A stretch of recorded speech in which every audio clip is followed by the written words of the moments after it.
Em nome do Pai que me criou, em nome do Filho que me resgatou, em nome do Espírito Santo que me santificou, divina vontade, reina na minha vontade, ó minha mãe. Eu te amo e tu me amas, dá-me um gole da vontade divina para minha alma. Abençoa-me, mãe, para que eu possa fazer todas as minhas ações diante de vossos olhos maternais. Eu não sou nada, Deus é tudo, Pai, eu te amo. Tema do dia 13, volume 11, trecho 89. 7 de março de 1915. Castigos. Os filhos da igreja serão seus mais ferozes inimigos.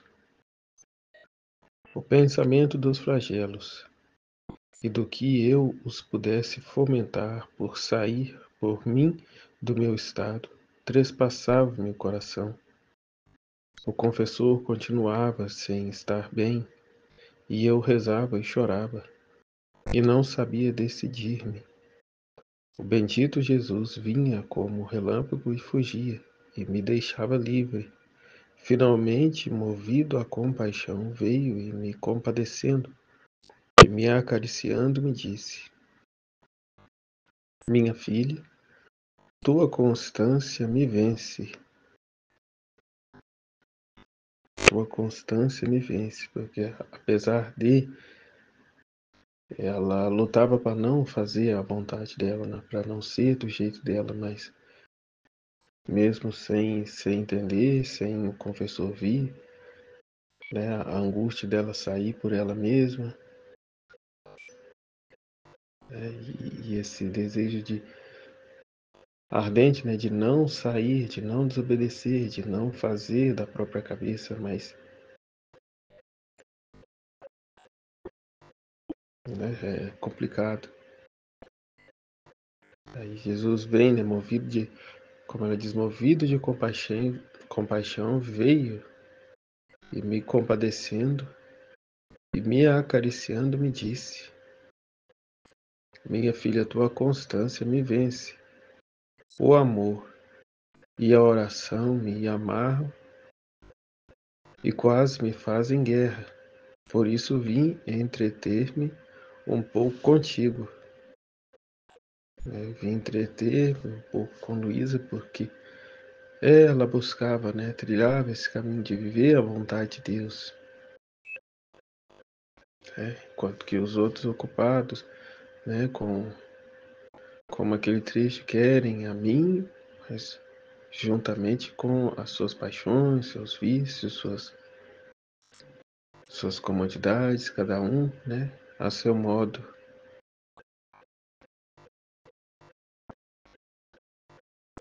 Por isso vim entreter-me um pouco contigo, não podendo resistir mais.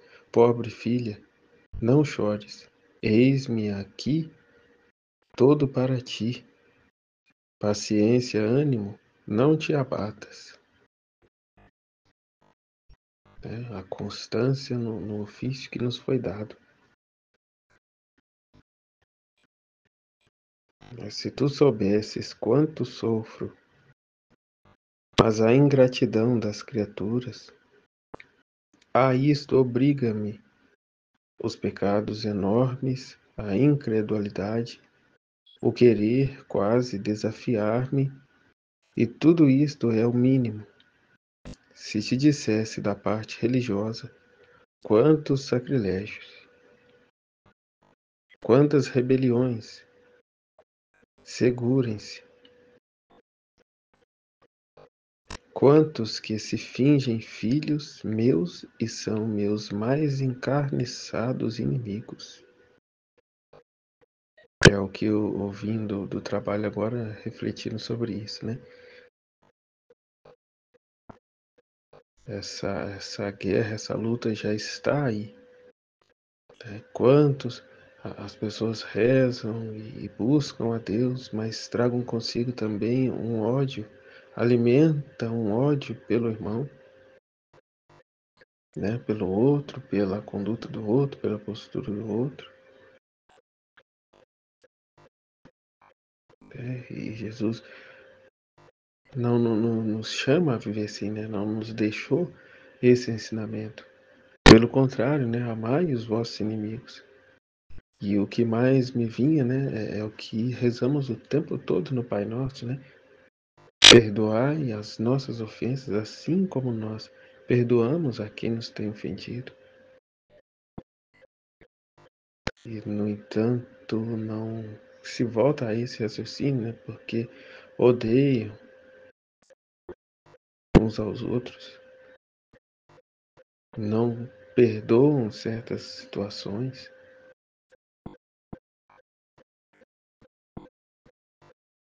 né? Sem falar nessa situação, né, dos tradicionalistas, uma divisão dentro da igreja, que é outra coisa também, na missa, eu participo da missa da matriz e fica aquela coisa, uns bate palma, outros não, né? Uns criticam os que bate palma, os outros criticam os que não bate palma e assim por diante, né? E vira uma guerra. Quantos que se fingem filhos meus e são meus mais encarniçados inimigos. Estes falsos filhos são insuportados, são usurpadores, interessados, incrédulos. Seus corações são croacas de vícios, e estes filhos serão os primeiros a desencadear a guerra contra a igreja, e buscarão matar a sua própria mãe. Oh, quantos já estão prontos para libertá-la, né? Uma pessoa me disse ontem, né? Quando você enxergar e acreditar apenas naquilo que Jesus nos deixou, que é a Bíblia, a gente pode conversar. Fora disso, não conversaremos mais. E aí também encerrei o assunto, porque, né, Deus não fala mais nada. O que Deus tinha de falar para a humanidade, Ele falou na Bíblia, né? E isso vindo de uma pessoa que se diz católica. É o pensamento protestanizado, né? Protestantizado. Jesus, Deus não fala mais nada, que ele não tem comunicação nenhuma. Como uma outra pessoa me disse, não tem mais ninguém com santidade tal para receber alguma mensagem de Deus. Então, nossa, é terrível. Esses mesmos serão os primeiros a desencadear a guerra contra a igreja e buscarão matar sua própria mãe. Não, não a igreja. Muitos já dizem, eu não preciso de igreja, eu sigo a minha religião. A igreja é opressora, a igreja é isso e aquilo, é isso e aquilo.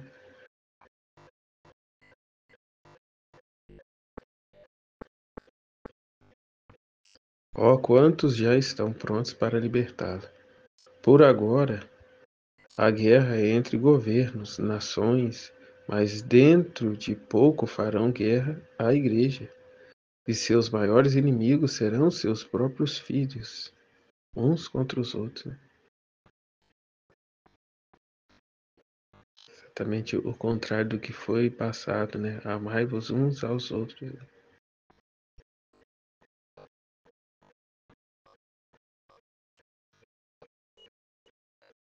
E já vemos sinais, né, do início dessa guerra, dessa briga. Já vemos sinais claros dessa oposição uns contra os outros dentro da igreja, sentado no mesmo banco, né, na missa. Meu coração está dilacerado pela dor, mas apesar disso, tolero que passe esta borrasca e que a face da terra, as igrejas, sejam lavadas pelo sangue daqueles mesmos que a sujaram e poluíram. Também tu junta-te à minha dor, reza e tem paciência enquanto vês passar esta tempestade. Mas quem pode dizer a minha dor? Sentia-me mais morta do que viva. Seja sempre bendito, Jesus, e seja feito sempre seu santo querer. E interessante como o livro do céu é todo costurado, né, os trechos um no outro. Aqui está falando dessa situação, da Luísa sair do seu estado por ela mesma. E lá, aqui no volume 11, lá o volume que eu estava lendo ontem, volume 5, o trecho 24, vai dizer também dessa situação que ela estava questionando lá, né? E também da igreja. Até vem dizer, né? Havendo dito ao confessor meus temores de que não fosse vontade de Deus meu estado, e que ao menos como prova gostaria de tratar, de esforçar-me em sair, e ver se o conseguia ou não. A mesma situação. E o confessor, sem pôr sua acostumada dificuldade, disse: está bem, amanhã provará. Então eu fiquei como se tivesse sido libertada de um peso enorme. Agora, tendo ouvido a Santa Missa e recebido a comunhão, assim que vi o meu adorável Jesus dentro de mim, que me olhava fixamente com as mãos juntas, em ato de pedir piedade e ajuda, e nesse momento me encontrei fora de mim mesma, dentro de uma estadia onde estava uma mulher majestosa e venerável, mas gravemente doente, né? Dentro de um leito com a cabeceira tão alta que quase tocava o teto. E eu era obrigada a estar acima desta cabeceira, nos braços de um sacerdote para tê-la firme e olhar a pobre doente. Que agora aqui também está falando da igreja, essa mulher doente. Então eu, enquanto estava nesta posição, via uns poucos religiosos que rodeavam e davam cuidados à paciente. E com profunda amargura diziam entre eles: está mal, não se necessita outra coisa que uma pequena sacudida. E eu pensava em ter firme a cabeceira do leito por temor de que, movendo-se o leito, pudesse morrer. Mas vendo que a coisa ia para longe, e quase me aborrecendo do mesmo lazer, dizia àquele que me tinha por caridade, né, o sacerdote que a segurava: me abaixa, não estou fazendo nenhum bem, nem dando nenhuma ajuda. Em que aproveita o estar, o estar-me assim inútil? Se abaixo, ao menos posso servi-la, ajudá-la. E aquele, o sacerdote, não ouviu que mesmo com uma pequena sacudida pode piorar e acontecer coisas tristíssimas. Assim, se você descer, não havendo quem mantenha firme o leito, pode inclusive morrer. Mas pode ser possível que fazendo só isso lhe possa vir este bem. Eu não acredito, por piedade abaixa-me.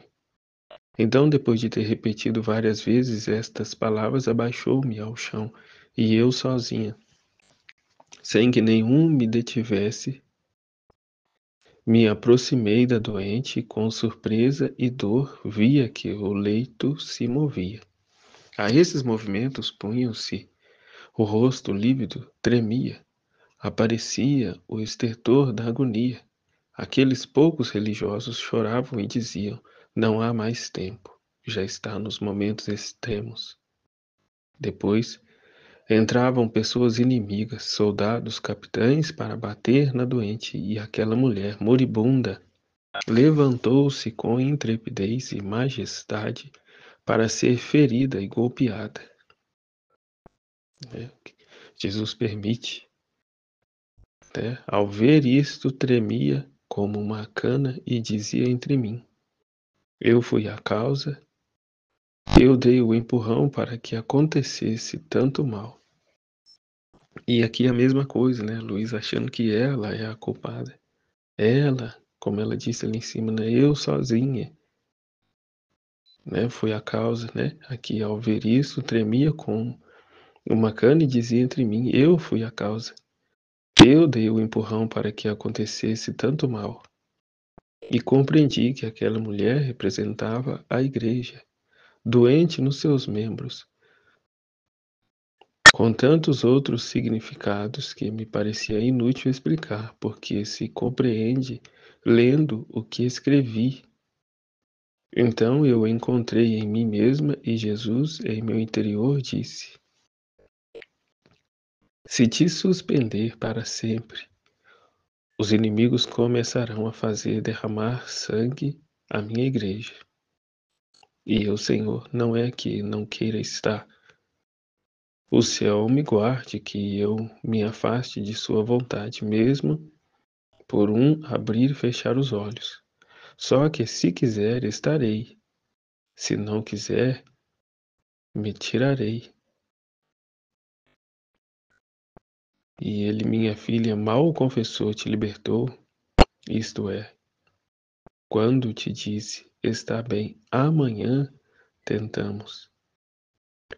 O nó de vítima soltou-se, porque só o adorno da obediência é o que constitui a vítima, e jamais a aceitaria por tal sem este adorno, ainda que a custo, se fosse necessário, de fazer um milagre de minha onipotência para dar luz a quem dirige, para fazer dar esta obediência. Eu sofri voluntariamente, mas quem me constituiu vítima foi a obediência a meu amado Pai, que quis adornar todas as minhas obras, desde a maior até a menor, com o adorno honorífico da obediência. Mais tarde, encontrando-me em mim mesma, sentia temor de tratar de sair, mas depois me arranjava dizendo: devia pensar quem me deu a obediência, e além disso, se o Senhor o quiser, eu estou disposta. Então, a grossos modos, o que eu entendi, né? No livro do céu está toda a resposta. É o terceiro fiat, é a conclusão, né? É o acabamento final, né? Da criação, redenção e a santificação, né? É o retorno à ordem. No entanto, já foi dito que as vontades humanas haverá de chegar no seu ápice antes de aderirem às verdades e os conhecimentos da divina vontade.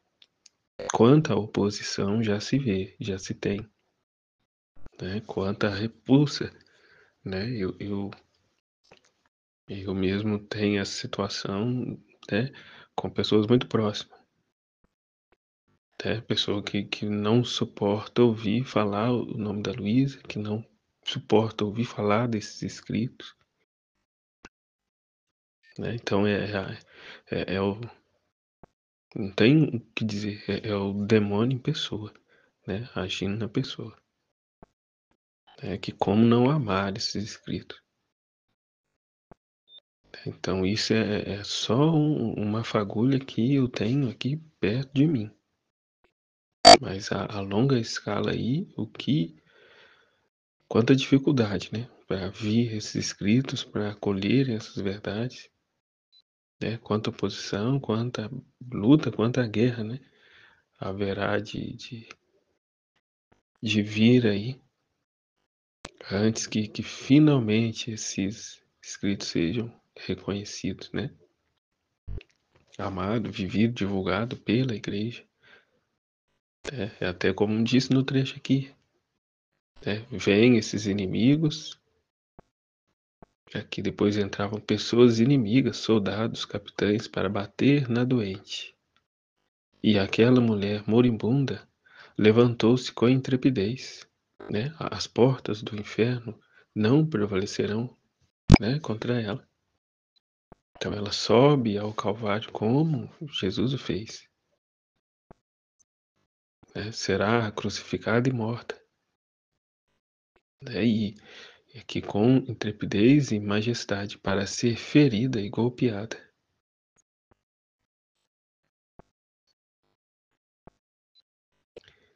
E num outro trecho, que eu li, que também eu li esse aqui, não ouvi, mas num outro trecho vai falar que ela se reergue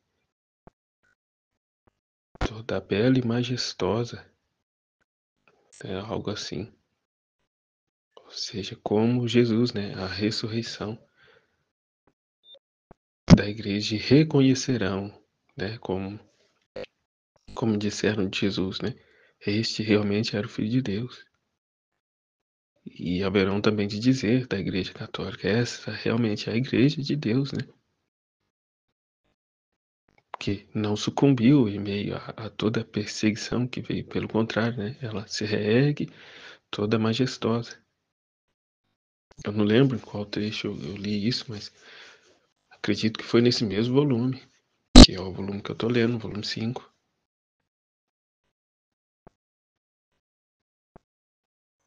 Então Jesus há de permitir, né, que a sua esposa trilhe o caminho que ele trilhou, passe pela mesma situação e que de igual forma triunfe no final.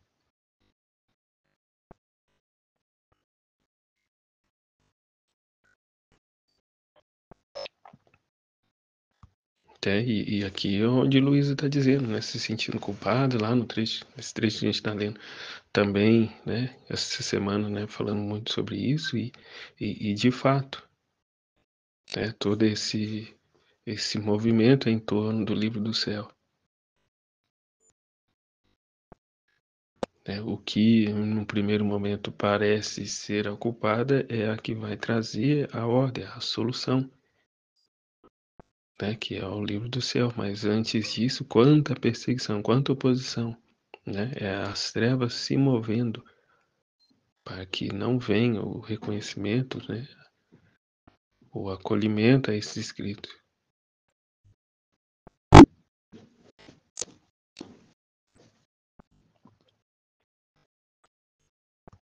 E Jesus diz a ela, né, e Jesus nos diz também tu, junta-te à minha dor, reza e tem paciência enquanto vês passar essa tempestade, né, que vai passar. Mas quem pode dizer a minha dor? Sentia-me mais morta que viva. E diante disso, né, o que dizer? É encerrar como Luísa mesmo encerrou. Seja sempre bendito Jesus e seja feito sempre o teu santo querer. Amém, Fiat. Deus abençoe a todos.